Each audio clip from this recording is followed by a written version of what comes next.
Hi, it's Greg Dwyer. Thank you for joining us here at Mindful Conversations. We're going to continue the story with Father Larry and Debbie Elward. We're talking about demon possession. We're talking about the supernatural. We're talking about evil. These are things you shouldn't play with. You shouldn't get involved with these things. There is a warning, and we're going to talk about that. So thanks for coming back. Oh, thanks for having us. So I have to ask you the question. The Warrens, big celebrities, traveled a long time, did a lot of colleges, did a lot of lectures.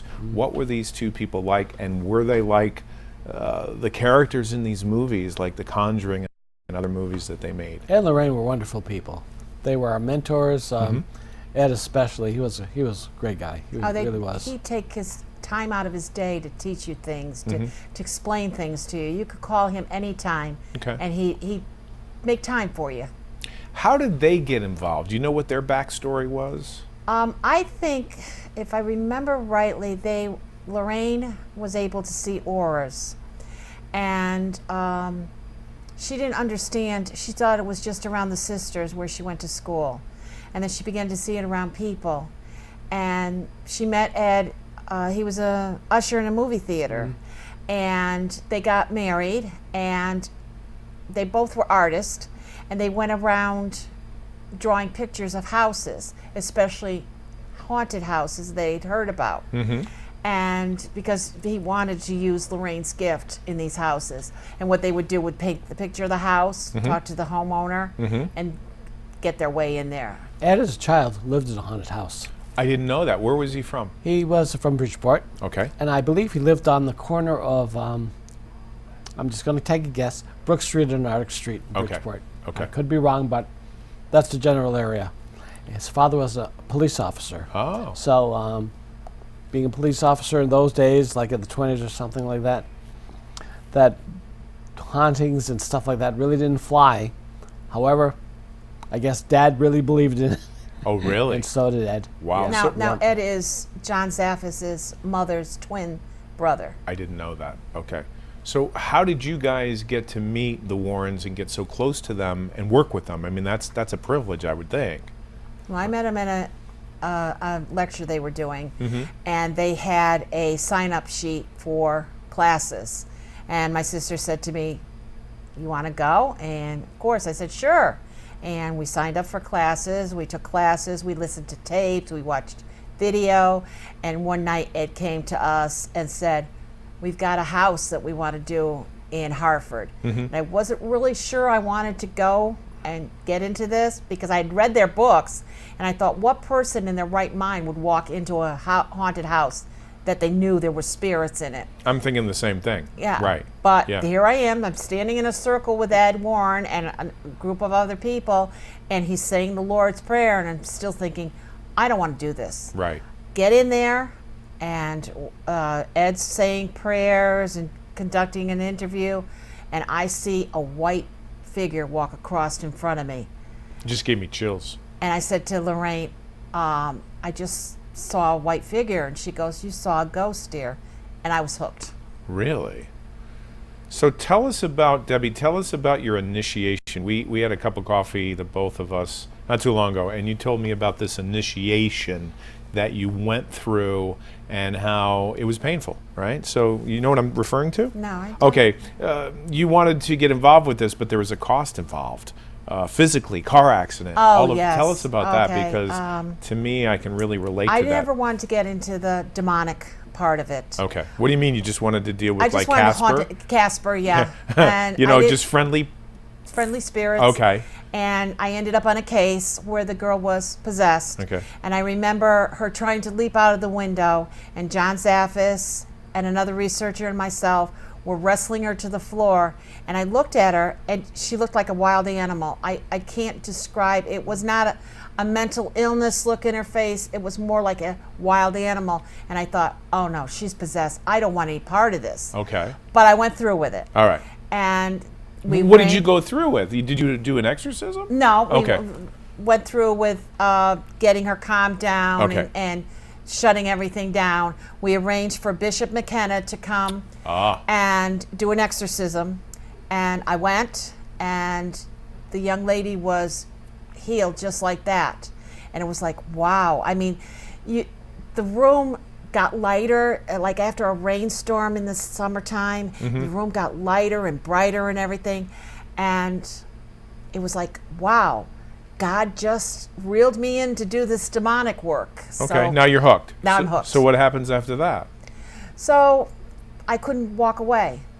And after I met Larry at that exorcism. Okay. And after, So most people meet people on Right. Match.com or a dating site, or someone hooks them up. You guys meet at an exorcism. exorcism.com. Wow, you guys are. Romantic, huh? And romantic, huh? But there was a car accident right Okay, after. well, after we started questioning, are we really doing what we should be doing? Right. You know, I think everybody at one point, no matter what your job is, what your work is, you begin to wonder if you're doing the right thing. Right. So you're asking those questions. Yeah, so, I mean, I think we both were. And Larry was it was during Lent, and Larry was doing the Stations of the Cross one Friday night.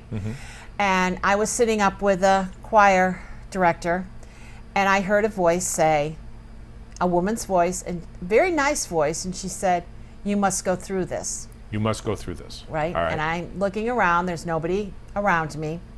Little while later, I hear this man's voice, very strong man's voice, and he goes, "Deborah," which my mother would call me when I was being bad. "Deborah, my will, not yours." Who was this voice? I have no idea. Okay. I think maybe God. I'm Okay. not. Right. But I don't want to go there. You know, I Okay, don't sure. want to say I heard God's voice. Yeah, Conversations with God. Right. Wow. That's Wow. another book. Yeah, it is another book. And so we had been doing exorcisms all through Lent, and the entity gave no fight whatsoever. The first exorcism we did during Lent was in Long Island. Where in Long Island? I don't remember the town, Okay. but the woman had gone to a Santeria priestess to get a spell to keep her boyfriend from seeing his daughter. Wait a minute. Somebody went and asked for a spell to Yes. be done? She was very insecure. Okay, but And that sounds dangerous to It me. is. It is, right? You're opening up yourself to spirits or to something. And she had a whole bunch of problems afterwards. I mean, we went to the house and we did an investigation. As we walked through their bedroom, they had these two giant green stuffed frogs on their bed. The two frogs sat up and looked at us. Are you kidding me? No. And we sort of went, okay, this is going to be a wild ride. We go in the living Sounds room. like Disney. Right. Sounds And we like go in the Disney. living room, we sit down, and we take our places because we always have one of us on one side and one of us on the other side of the person that is receiving the prayers. And Larry stands in the front, and he's praying, and maybe 30 minutes later, we hear this boom. And somebody was looking out the picture window behind us, and this black thing just went right by the picture window. So we went outside looking on the ground. There was nothing there. And everything released in the woman. She was much better, and she still is today. And John said, wow, that was quick. easy. It was That quick, was too. easy, yeah. Yeah. So, a couple weeks went by. We did another case, and this was a woman, also Santeria, and she didn't want us to film her. She wanted it private. So Larry prayed over her, and there was the smell of ozone. They say when a demon leaves, you smell ozone. The smell of ozone in the air. Left. 25 minutes at the most. And John goes, wow. Easy. Yeah, he goes, I really don't like it. The last one was the same night that I heard the voices. We went to see a woman, again in Bridgeport, and she had a Haitian curse. Her ex-husband wanted to keep their kids away from her, so he put some kind of curse on her. And I don't think she took 15 minutes. Yep. And Larry praying over her, and the phone rang, and it was her kids. They were allowed to talk to her. We went out, and John goes, I don't like this. I don't like it one bit. I'm thinking I'm really on a roll here. Yeah, you know? you're doing really well. Oh, absolutely. And John goes, I don't like it. And Larry goes, well, do you think maybe the demon has changed its tactics? Right. Didn't think anything of it. That was a Friday night. Yep. Monday morning, we go to Mass, and our friend was having cancer surgery, and we're wishing her well after Mass. We're standing by her son's car, and I hear a car revving up. And there was always this elderly gentleman that Mass was over at 8:30. He had to leave right at 8:30. I mean, he would beat everybody out. And they held it up a little bit because they wanted to do something special for the lady that was having her cancer We're surgery. doing a prayer of the sick over her. Okay. Anointing so- oil. Yeah. Okay. Yeah, it went a little. I think it was 8:35. So he was exasperated, and we were standing by the son's truck, and I heard this noise of the car backing up, and then all of a sudden I'm being pushed. What do you mean pushed? I felt like I was in a crowd, and like you get caught up in a crowd and you're being pushed. Pushed, yeah. And the next thing I knew, I'm on the ground, and I'm looking around, and I'm thinking, oh no, I fell, because I have a fear of falling in the wintertime, because I'm afraid I'm going to break a bone or something. Sure. And I'm sitting there, I'm looking for Larry, and I see the guy's station wagon. He had a Chrysler station wagon backing down the driveway of the church, and Larry's at the tailgate, stumbling, and he stumbles and he goes under the car. And I see Larry go under the car, under the middle of the car, and into the front of the car. I'm screaming. And the guy twists the wheel, and it runs over Larry. And when the second wheel ran over Larry, it threw him up on the parish lawn. I'm looking for the woman that was standing next to me, and she's next to me, unconscious. I thought she was dead. It looked like a war zone. Our priests came out, and they said they couldn't believe what they were seeing. I mean, even though there was only 3 people injured, it just looked terrible to them. They were running with blankets and everything. Larry's very badly injured. Ambulances are coming from all over. They took him first. I mean, he broke. I was run over 3 times. And Debbie, were you run over too? Or I was hit. You were hit. That's the Yeah. pushing. Okay. And so what do you make, how do you make sense of this? Like, this thing happened shortly afterwards. Do you think there's a connection? Well, I think it was a connection. You do? But I think it was the good side, because Why the good side? Why? Larry broke his nose, his clavicle. He had 2 punctures in his ribs from his 2 punctures in his lungs from his ribs. They stopped counting at 2 breaks for each rib. I see. Okay. His pelvis was broken. His femur was broken. His heart was bruised. I forget what else. I had 20% chance of survival. Yeah, they told me I that he didn't would know not. that. I He did would not not know make that. it, and if he made it, he would be in a nursing home the rest of his life. 2 weeks later, he walked out of Bridgeport Hospital, completely healed. So, I think it was God saying, "You are doing the right." It's almost, the way I look at it, and I could be wrong, but the way I feel is it's almost like an initiation rite, no? Or am I way off on that? Like, to see if you're really serious? I hope it's not an initiation right, Okay. because nobody would go through this. I think it's Right. just God Nobody would saying, go through it. You're doing. Here's your answer. You're doing good. How is that doing good? Like, you almost got killed? Well, God No? brought us. God brought us. Okay, through it. Yeah. But do you think something was trying to kill you? Do you think that this was a coincidence, or do you think that this was Well, there was- something supernatural that was There happening? was something interesting, because the woman we did in Long Island, she called John Zaffis up, and she goes, "How's Larry doing?" No way. She knew? That same night. Okay. And he goes, "Why?" She goes, "I just have a bad feeling." Yeah, bad feeling. There was another friend of ours up in Catskill, New York, and she was helping a woman with a haunted house. And she says, "Do you know an exorcist that's near death?" And she goes, "No, I don't." And then a friend of ours from Georgia, well, we hadn't ever met him, but he was a friend after that. He said, "I had a dream last night that an exorcist got hit in a church near a school. And there was a school right across the street from the church where we gotten hit." You can't make this up. Now you No, you mentioned can't. Father McKenna. The name's familiar. Right. I remember hearing about it back in 2006. Tell us about this priest. What do you know about him? What did you know about him? I used to help him with exorcisms. You did? Yeah. So he was a Jesuit, or? He was or a Dominican priest. He's okay. And how did he get involved with this? He, according to him, he got involved with it by default. Why? Nobody What would do exorcisms in the Catholic Church, so Okay. people would come to him. And he got involved with a lot of paranormal groups. Oh, he did? Like John Zaffis, the Right. Warrens, and things Oh, like I that. see. That would Okay. bring people that were possessed or haunted or things like that. As And a- he would do the exorcisms for them. As a clergy member, as a priest, how did the other priests and the Catholics and the bishops and the archbishop, did they raise their eyebrow on this, or did they think it was weird, or did they give the blessing, or what happened? They thought it was weird. They thought it was this. They thought it was that. They did really want to do it because after the 60s, you want to blame Vatican II or whatever you want to blame it on. Okay. The churches, Protestants, Catholics, Episcopalians, they all got involved in social work. Social work. Everybody became a social justice warrior. I see. And you know what?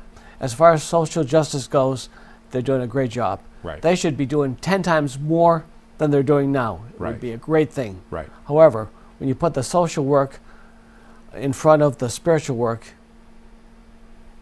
you have to have like at least a 50-50 percentage. Right. But the percentage isn't 50-50 nowadays. But It's- if you're not good at the exorcisms, or you're not good at the spiritual discernment, and you're not good at what that's all about, Yeah. it's easy to get a bag of groceries and give it to somebody, right? Absolutely. Isn't it? Oh, absolutely. It's either to pray for somebody than to actually help them. You know? So do you think most clergy, whether they're Protestant or Catholic, kind of back away from this whole thing?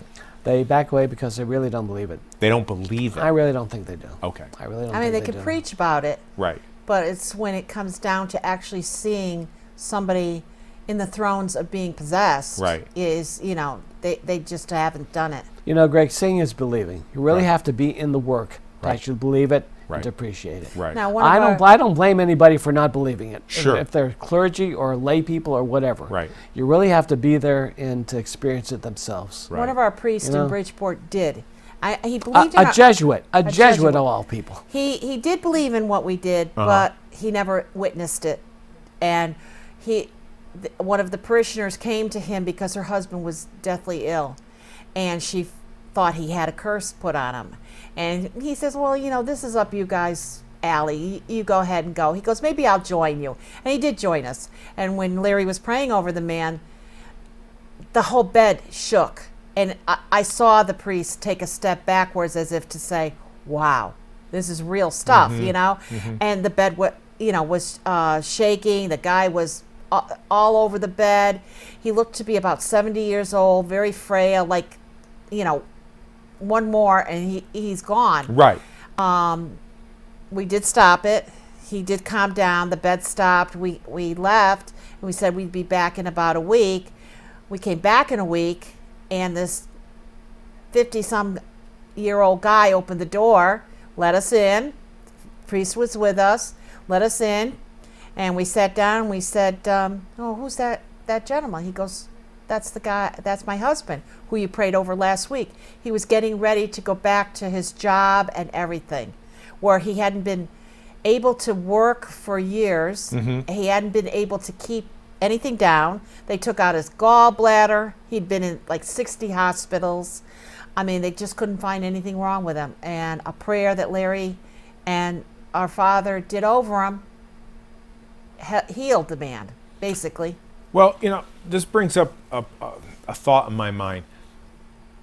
Do most people today look to the church for answers, or rather they look to self-help, or they look to other agencies? I mean, do most people look to the church for authority or for even healing today? Do you think? I think they look at Google. They look to Seriously. Google. I Yeah. think so. Okay. It's easier because, I mean, a priest, if he was doing exorcisms, that would be his only calling. He couldn't have a parish. No. Because, I mean, we have people that call at all hours of the night. Okay. I mean, they're scared. They're under Right. the possession and everything. Right. I can't see how a priest could minister to a parish and be an exorcist at the same time. Okay. There's just not that many hours in a Yeah. day. And you think it's a big problem? I mean, you think this is not just an isolated event, that this is widespread? I think there's like a haunted house on every street corner. You do? I really do. Okay. And I think it's coming out more and more in the public. You have all Yeah. these TV shows Yeah. talking about it. It's being talked about more and more. It's Well, not a stigma anymore. Right now, they're talking about haunted houses and everything else under the Right. sun. They're talking about Bigfoot and UFOs and all this Sure, other stuff. sure. I think the next big thing is going to be possessions or demonic infestations. Besides someone being possessed and where, their eyes change, they look reptilian or something. Very rare, very rare. Oh, it is rare. Okay. Yeah. So they start doing supernatural things. Maybe they have a lot of strength.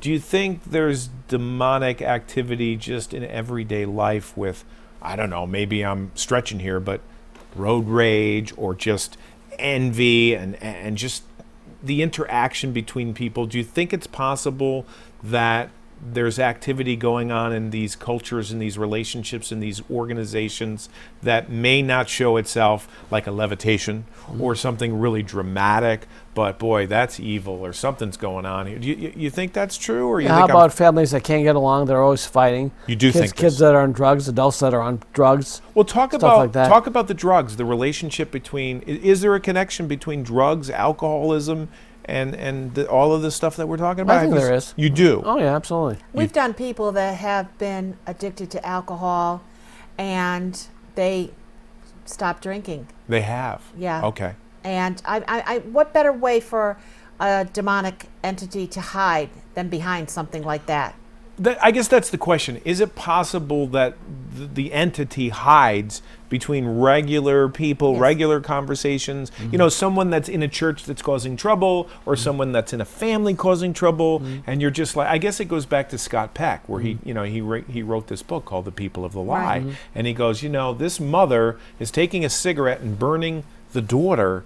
And this is not a mental thing. This person is evil. There's something going on here. What better place to hide behind all Right. these things? Going back to the drugs and alcohol. Yeah. People have predispositions, genetic predispositions All right. for that stuff. Okay? Sure. But demonic comes in, exacerbates it to the nth degree. So how can people protect themselves from this? Get your clergy in there to bless the house, bless you. Oh, really? Go to church on a regular basis. Okay. No big deal. This is no big deal. How many people do this? It's common sense. It's common sense, but do people take it? Do the church people take this seriously, that this is real? That if God exists, then the devil exists. If there's good, there's evil. Do you think the average Christian really thinks, or the Muslim or Jewish person actually thinks that there's a Saint Michael? In the Roman ritual, we always call the Roman ritual the book of exorcism. It's full of blessings. It's a blessing book. And you have blessings for everything in your life. Mm-hmm. And it's there for everybody to use, for priests to use, for every moment in your life, childbirth, death, baptisms, blah, blah, blah. If people would ask a priest to bless their homes, bless their lives, bless their kids, for the most part, I don't think any of this stuff would happen. Wow. What's the St. Michael prayer? Do you remember the St. Michael prayer? How does that go? Saint Michael the Archangel, defend us in battle. Be our protection against the wickedness and snares of the devil. May God rebuke him, we humbly pray unto you, O Prince of the heavenly hosts. By the power of God, cast into hell Satan and all the evil spirits who wander throughout the world, seeking the ruin of souls. Amen. Amen. That used to be said at the end of every Mass. Yes. Every Catholic Mass. Yes. Every Lutheran Mass. Yes. Every Episcopal Mass, from what I believe. Okay. It was very, very common. What happened? Vatican II? They took it out after Vatican II because they said they didn't need it anymore. Now, when a baptism is done, Yeah. don't they invoke God? Don't they also? There's an exorcism in every Mass, in every baptism. In every baptism there is. Yep. How many people take that seriously? They just go through the ritual like, okay, do you renounce the devil and all of his ways? Sure. Well, it doesn't matter if they take it seriously. It still takes effect. It does. Yeah. Okay. But you wonder how many people really listen to the words. Or who believes in the devil. Who believes in the devil? Yeah. That's the Well, problem. what about hell? Do you think hell exists? Do you think the devil exists? Do you think you do? Well, I think the devil exists. Does hell exist? Well, there's something out there. There's a Right. demon out there. Right. Is hell eternal? Right. Is it everlasting? Is the devil damned for all times? Mm-hmm. That is still in conjecture. It is. Yeah, Okay. I think it is. There we have very many serious theologians that say, well, maybe Satan's going to be saved at the end, Right. and who knows? You know what? That's not our problem right now. That's Right. not what we're concerned about. We're concerned about the here and now. Right. Eschatologically, whatever it is. Eschatology. There you go. I can't say it either. Let's call it Eschatology. Is that the word? Speculative theology. Yes, yes. How many angels can dance on the top of a pin? There right? you go. There you go. You can talk about that forever. And you can never really be wrong. So let's talk about the movies. I went to see The Conjuring, and I remember when I sat there in the movie theater, I sat on the edge of the aisle because if I had to run out, I would run out. But I wanted to go because I saw the Warrens back in the 70s in Newtown, and I had a connection with John Zaffis. So I went to see the movie, and it's this fight against good and evil, which I think is great. Right. And at the end, good conquers evil. How much, I know you've been to the house, how much of that movie is real? How much of it is just all made up? Well, the house looks nothing like the one in the movie. Okay. The real house was built in 1600s. Still looks like the 1600s. It's decorated that way and everything.